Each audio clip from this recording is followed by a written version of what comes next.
Hello students, आइए पढ़ते हैं चैप्टर नंबर 5 इंडिगो का थर्ड पार्ट। अब तक आपने 2 पार्ट पढ़ लिए हैं। 2 पार्ट में हमने पढ़ा कि गांधी जी चंपारण के किसानों का केस लड़ने के लिए चंपारण गए थे, जहां एसपी ने उनको शहर छोड़ने के लिए कहा। गांधी जी के इनकार करने पर उन्हें अदालत में बुलाया गया, जहां गांधी जी ने अपनी जमानत देने से इनकार कर दिया। जज साहब ने कहा कि कुछ दिनों के बाद फैसला सुनाएंगे, और कई दिन के बाद गांधी जी को यह जानकारी मिली कि मजिस्ट्रेट साहब ने लेफ्टिनेंट गवर्नर के कहने पर केस समाप्त कर दिया है। आइए इसके बाद का लेसन हम लाइन बाय लाइन एक्सप्लेनेशन पढ़ते हैं। Civil disobedience had triumphed the first time in modern India. पहली बार भारत में ऐसा हुआ था कि सविनय अवज्ञा की जीत हुई थी। सविनय अवज्ञा का मतलब सम्मान करते हुए कहना ना मानना। गांधी जी इसमें विजयी हुए थे। Gandhi and the lawyers now proceeded to conduct a far flung inquiry into the grievances of the farmers. अब गांधी जी को इस बात की आज़ादी मिल गई थी कि वे बाकी साथी वकीलों के साथ मिलकर किसानों की शिकायतों का अध्ययन करें और उनका निदान ढूंढें। Depositions by about 10,000 peasants were written down. Depositions का मतलब बयान। लगभग 10,000 पीजेंट्स के यानी किसानों के बयान दर्ज किए गए। And notes made on their evidence, और उन एविडेंस के आधार पर, उन साक्ष्यों के आधार पर नोट्स बनाए गए। डॉक्यूमेंट्स वर कलेक्टेड, कागजात इकट्ठे किए गए। The whole area throbbed with the activity of the investigators and the vehement protest of the landlords. Vehement protest का मतलब तेज विरोध, बहुत ज्यादा प्रबल विरोध। तो पूरा जो इलाका था वो कांप गया जांचकर्ताओं की गतिविधियों से और जमींदारों के विरोध से। In June Gandhi ji was summoned to sir Edward Gait, the lieutenant governor. जून में गांधी जी को सर एडवर्ड गेट, जो कि भारत के लेफ्टिनेंट गवर्नर थे, उन्होंने बुलवाया। Before he went, he met leading associates and again laid detailed plans for civil disobedience if he should not return. Gandhi ji ने जाने से पहले दोबारा अपने सहयोगियों के साथ एक मीटिंग की और योजना बनाई सिविल डिसोबीडियंस की, सविनय अवज्ञा की। अगर गांधी जी वापस नहीं लौटते हैं तो दोबारा सविनय अवज्ञा आंदोलन शुरू कर दिया जाए, इस बात की योजना बना ली गई। गांधी हैड फोर प्रोट्रैक्टेड का मतलब लंबी वार्ता। Gandhi had 4 protracted interviews with the lieutenant governor, who as a result appointed an official commission of inquiry into the indigo sharecroppers situation. तो गांधी जी की लंबी लंबी बात हुई लेफ्टिनेंट गवर्नर के साथ, और परिणाम ये निकला कि लेफ्टिनेंट गवर्नर ने एक ऑफिशियल कमीशन, एक आयोग बिठा दिया इंक्वायरी के लिए। इंक्वायरी किस बात के लिए? इंडिगो शेयर क्रॉपर सिचुएशन, यानी नील की खेती करने वाले किसानों की जो दशा थी उसका अध्ययन करने के लिए एक आयोग का गठन कर दिया गया। The commission consisted of landlords. ये जो आयोग बना था इसमें कौन कौन लोग थे? लैंडलॉर्ड्स यानी जमींदार, गवर्नमेंट ऑफिशियल्स, सरकारी अधिकारी, and Gandhi as the sole representative of the peasants. और किसानों के प्रतिनिधित्व के रूप में गांधी जी को भी इस आयोग में स्थान दिया गया।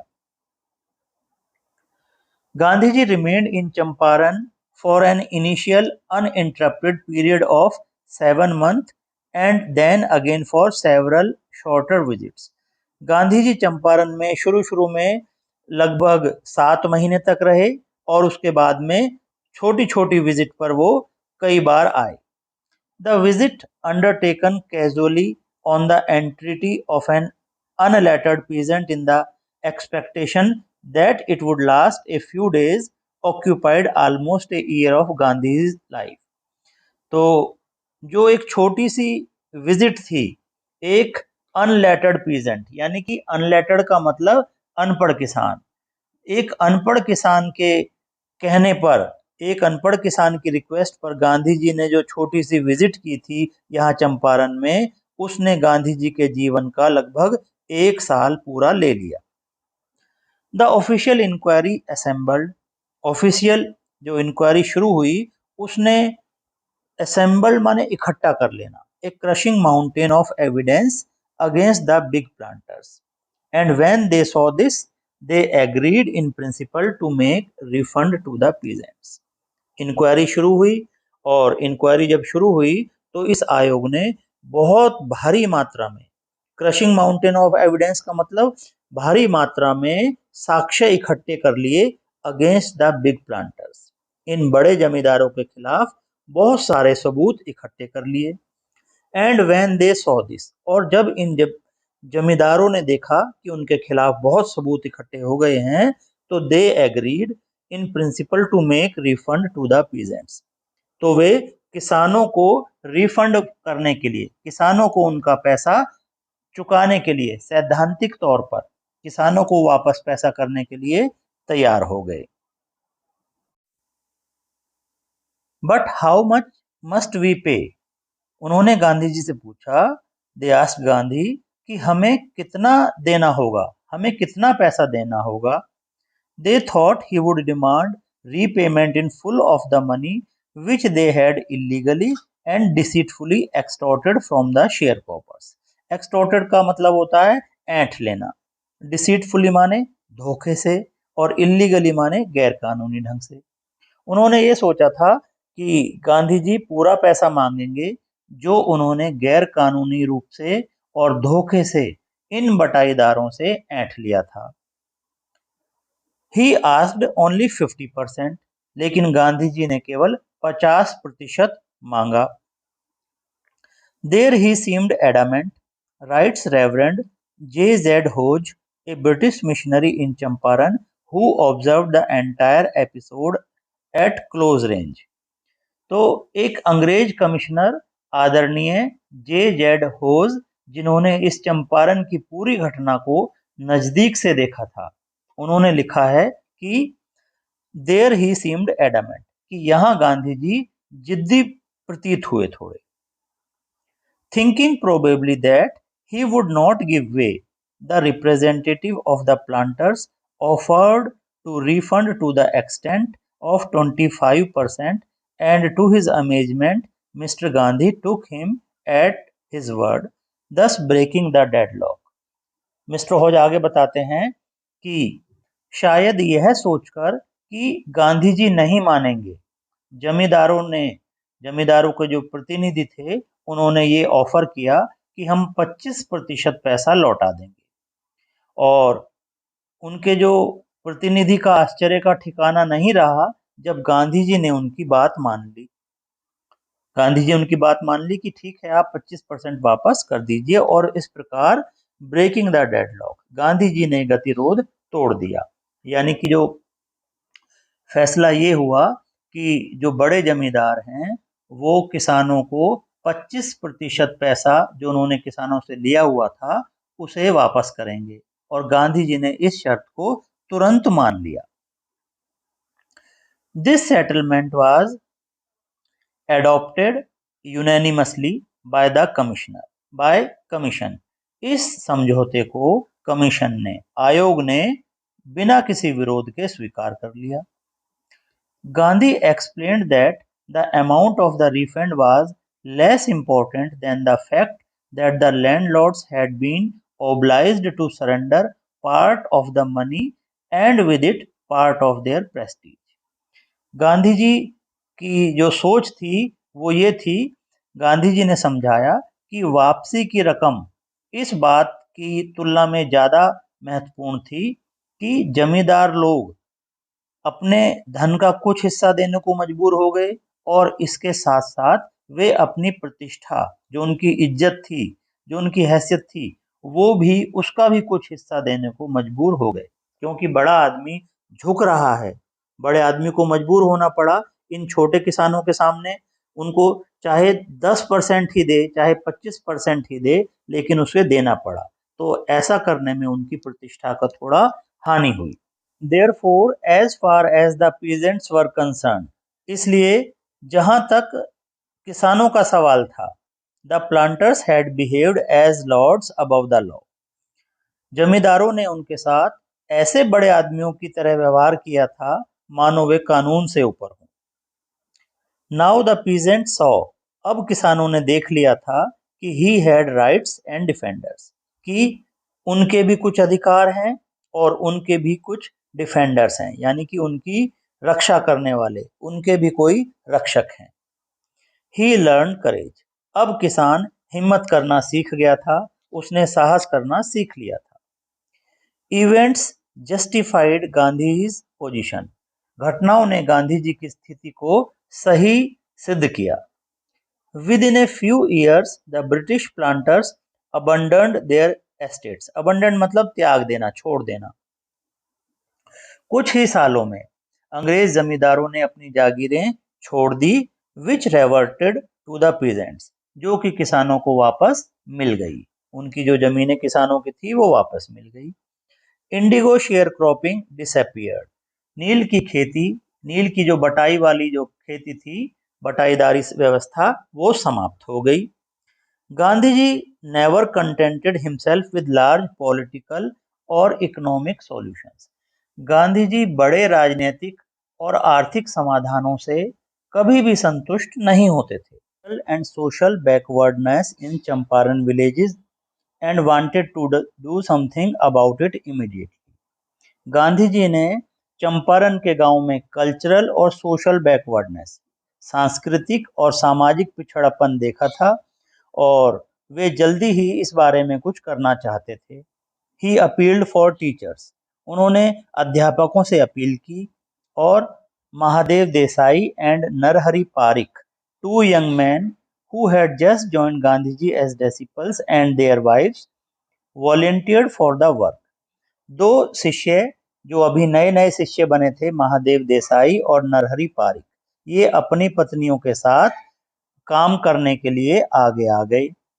Several more came from Bombay, Pune and other distant parts of the land, और जो कुछ और लोग जो मुंबई से, पूना से और अन्य दूरवर्ती भागों से सेवा के लिए गांधी जी के समक्ष आ गए। Gandhi's youngest son arrived from the ashram and so did Mrs Gandhi, तो मिसेस गांधी यानी कस्तूरबा और उनका सबसे छोटा पुत्र देवदास आश्रम से यहाँ आ गए।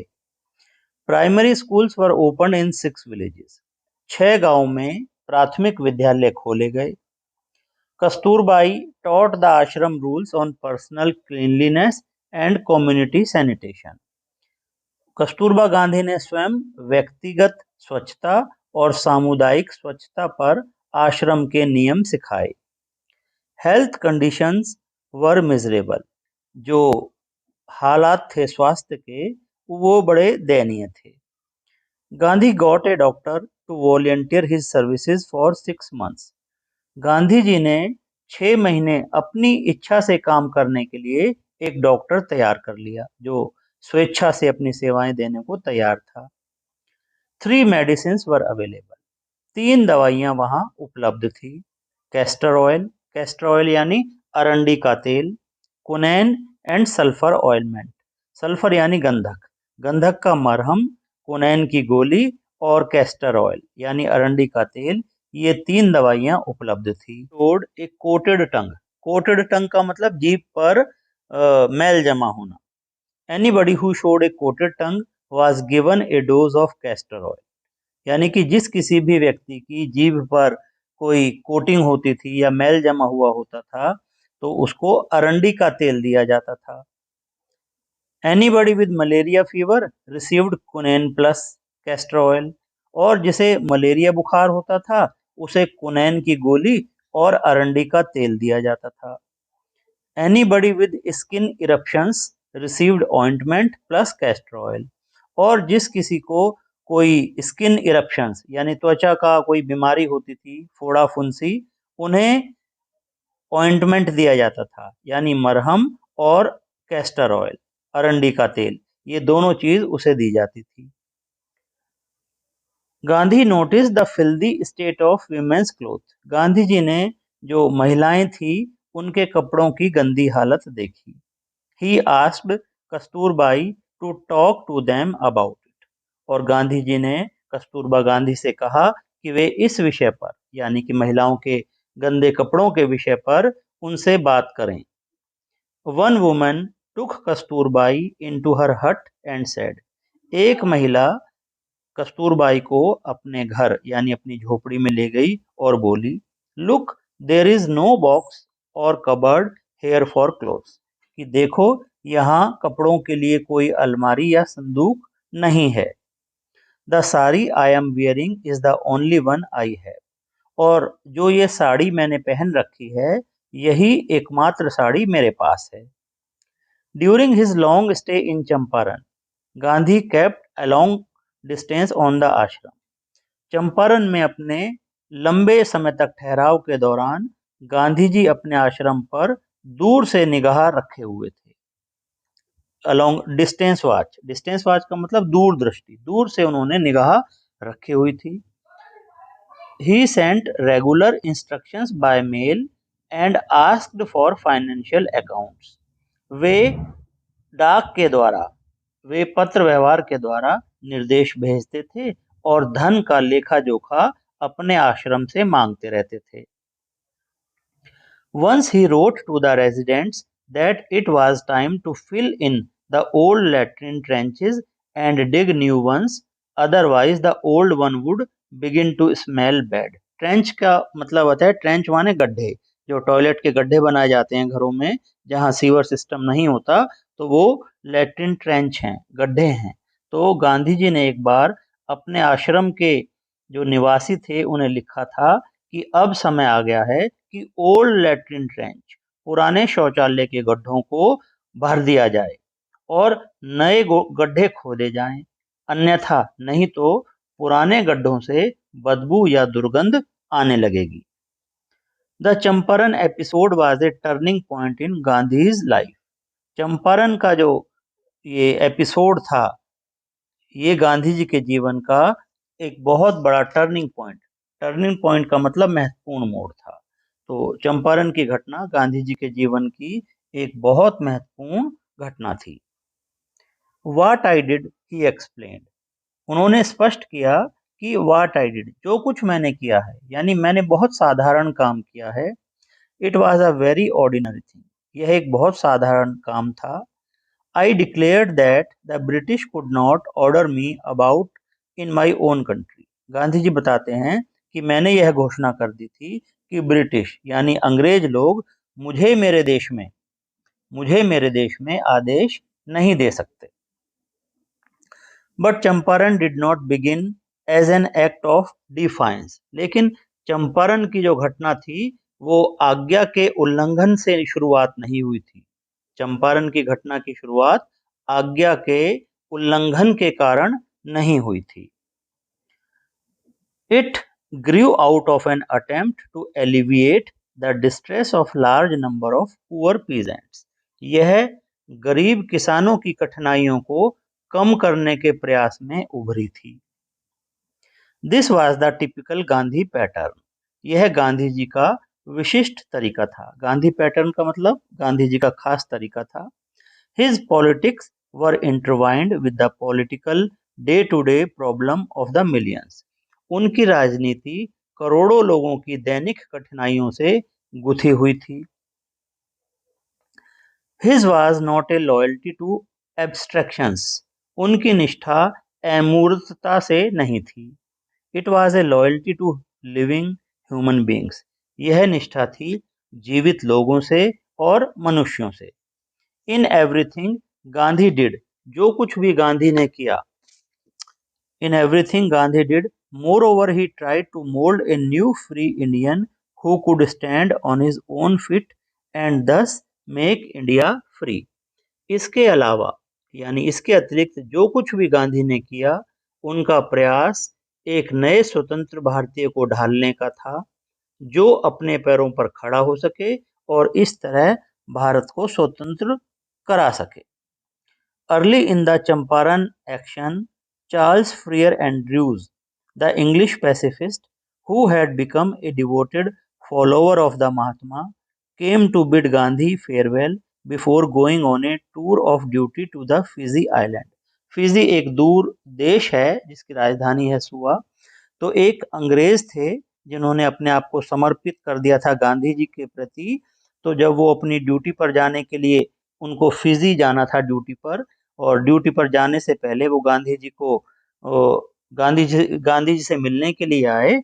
तो उस समय गांधी के वकील मित्रों ने सोचा कि Gandhi's lawyer friends thought, Gandhi के वकील मित्रों ने सोचा कि it would be a good idea for Andrew to stay in Champaran and help them. उन्होंने सोचा कि एंड्रूज के लिए चंपारण में रहना और उनकी मदद करना एक अच्छा विचार होगा। Andrew was willing if Gandhi agreed. Andrews भी तैयार थे, एंड्रूज भी चाहते थे, लेकिन अगर गांधी जी सहमत हों तो वे भी भारत में रहकर भारतीयों की मदद करना चाहते थे। He said, but Gandhi was vehemently opposed. लेकिन गांधी जी इसके प्रबल खिलाफ थे। गांधी जी इस बात के खिलाफ थे कि किसी अंग्रेज की मदद अपने स्वदेशी आंदोलन में ली जाए। ही सेड, गांधी जी ने कहा, वे बोले, you think that in this unequal fight it would be helpful if we have an Englishman on our side. Gandhi ji बोले कि आपको ऐसा लगता है कि इस अनइक्वल का मतलब असमान लड़ाई में यह मददगार होगा कि हम किसी अंग्रेज की मदद लें। This shows the weakness of your heart. यह आपके दिल की कमजोरी को दर्शाता है। The cause is just. हमारा जो उद्देश्य है वो बहुत ही न्याय संगत है। And you must rely upon yourselves to win the battle. और ये लड़ाई जीतने के लिए आपको अपने ऊपर रिलाय माने भरोसा करना होगा। आपको अपने ऊपर ये विश्वास जताना होगा।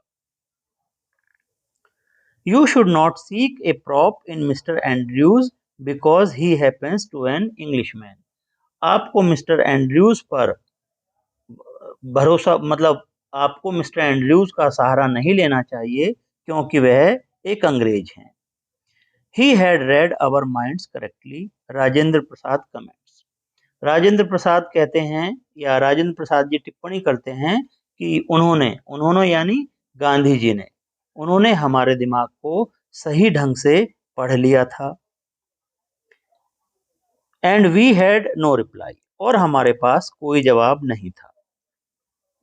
Gandhi in this way taught us a lesson in self reliance. इस प्रकार गांधी जी ने हमें आत्मनिर्भरता का सबक सिखाया था। Self reliance, Indian independence and help to sharecroppers were all bound together. आत्मनिर्भरता, भारतीय स्वतंत्रता और बटाईदार किसानों की सहायता, ये सब आपस में बंधे हुए थे। तो स्टूडेंट्स, इस प्रकार ये लेसन हमारा यहीं खत्म होता है। मुझे उम्मीद है कि आपको ये अच्छी तरह समझ में आ गया होगा। लेसन समझने के लिए, देखने के लिए धन्यवाद।